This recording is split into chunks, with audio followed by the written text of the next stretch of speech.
Hello and welcome to my channel for news about the Fact Gossip 24.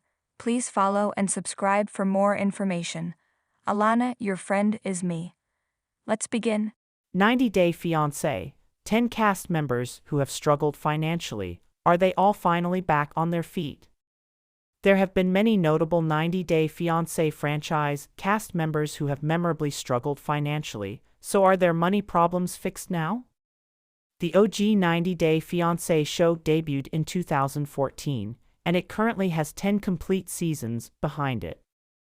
90-Day Fiancé, Happily Ever After, was the first franchise spin-off and originated in 2016.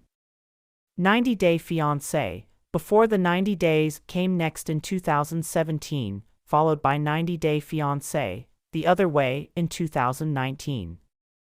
These 4 shows are the core of the franchise, and they are where all the new cast members come from, save for HEA, which is where couples' journeys are followed up.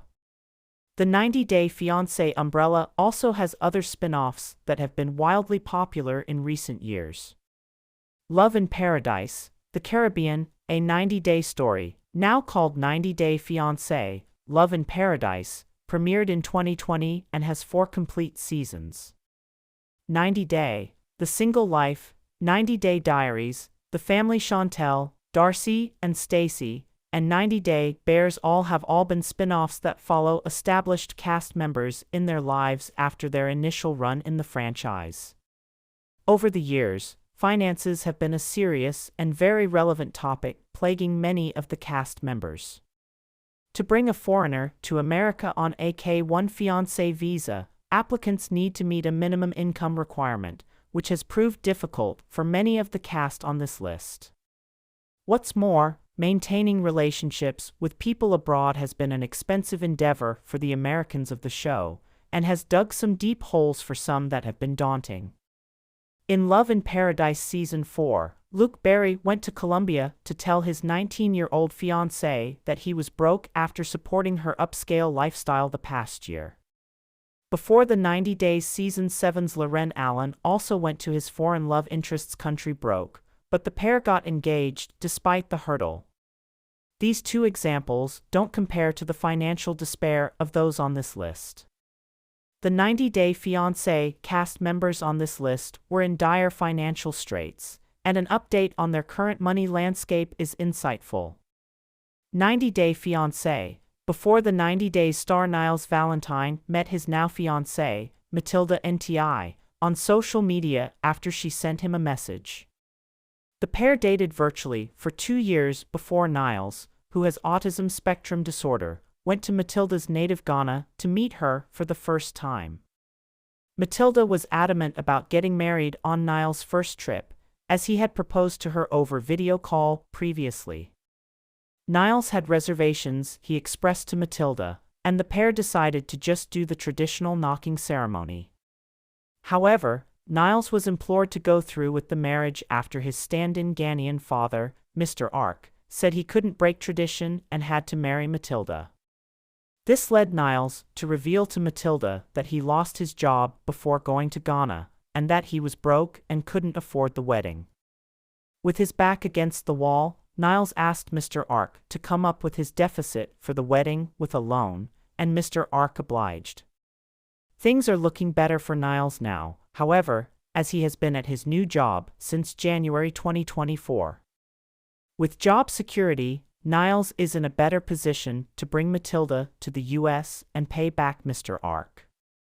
Gino Palazzolo entered the 90-Day Fiancé franchise in Before the 90 Days Season 5 when he went to Panama to meet his Panamanian girlfriend Jasmine Pineda for the first time. The 2 had met on a sugar baby website. At the time, Gino was working as a product development engineer for an automotive company. Before meeting Jasmine in person, Gino started funding Jasmine's lifestyle, including paying for her cosmetic procedures.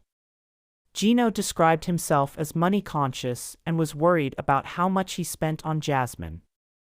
When Jasmine arrived in America on the K-1 visa, Gino revealed he had quit his job to spend more time with her and that he was living off his $600,000 retirement savings.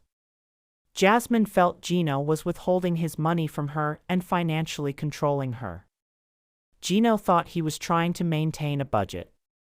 In The Last Resort Season 2, which Gino and Jasmine are currently on, money has not been brought up yet.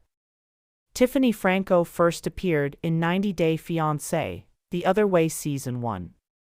Tiffany was a single mom to a son and was a makeup artist. She moved to her fiancé Ronald Smith's native South Africa, and the two got married and quickly became pregnant. In order to bring Ronald to America, Tiffany needed her dad to co-sign on the K-1 visa, which means Tiffany didn't even make the $20,000 a year needed to apply for the visa. Things have turned around financially for Tiffany since appearing on the show. She launched her own makeup line in 2021 and has a large following on Instagram and TikTok, where she posts paid short videos and does brand promotions. Tiffany has claimed Ronald barely helps monetarily with their kids. When Kalani Fagata first appeared in 90 Day Fiancé Season 6, she did not work. She had to have her parents co-sign for her fiancé Asula Pula's K-1 visa. From there, she became a stay-at-home mom, and Asula worked part-time. It's unclear how the couple survived financially, but it was likely with the help of Kalani's parents, who they lived with. These days, Kalani and Asulu are divorced and co-parenting. Kalani had a third child, and Kalani makes money doing brand promotions and cameo videos. David Toborowski went to Thailand after a health scare and losing all his money in a divorce. He survived off his friend Chris when he met Annie Suwon in Thailand. Chris had to co-sign for Annie's visa, and the pair moved to Kentucky with no money and lived in one of Chris' empty office buildings.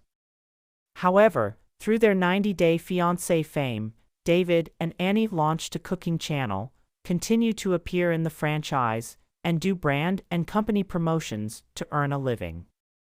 Rachel Walters went to England to meet John Walters in Before the 90 Days Season 2. They got married, and Rachel, a mom of two, needed a co-signer for John's visa since she lost her job. Rachel and John struggled with visa denials for many years until they ultimately broke up in 2024. Now, Rachel doesn't have to pay for John's visa and travel back and forth to England.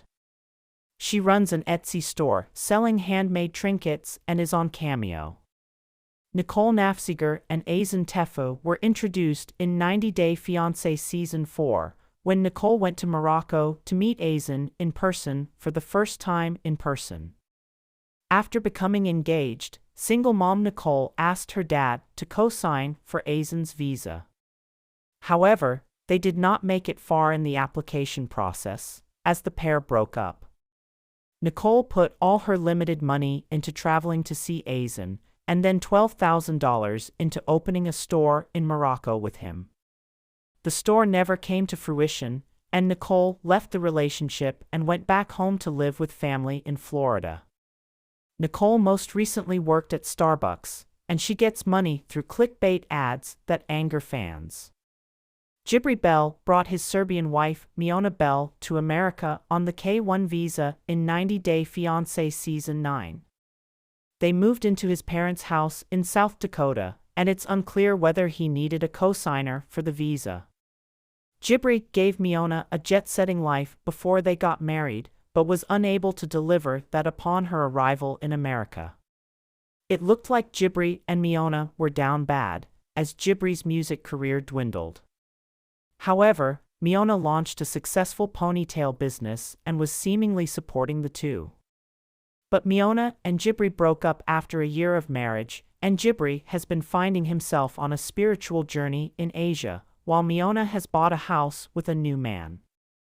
Emily was a part-time nanny when her Cameroonian husband, Kobe Blaze, came to America on the K-1 visa her parents co-signed for in 90 Day Fiancé Season 9. The pair lived in Emily's parents' house and mooched off their helping hand. Kobe got a job with Concrete after he got his green card, and Emily became a stay-at-home mom. The pair now have 3 kids and were talking about moving into a house of their own. Kobe got hurt and needed ACL surgery, keeping him off of work. The couple seemed to be supporting themselves through selling merchandise and doing brand promotions. Emily's parents are likely helping out a lot too. 90 Day Fiancé's James Solis worked at his family's elevator company in Maine, while his Indonesian wife Mitalia Solis sold handmade jewelry online. James abruptly left his family's business with no notice to move to Indonesia, where the couple helped Mitalia's family sell banana chips. They also left an over $700 a month car note back in the States. Realizing that he couldn't financially support his wife, James went back to America to grovel to his family for his job back. It's unclear if James got his job back, but he and Mitalia are both back in the US, and James launched a music career while Mitalia still sells jewelry.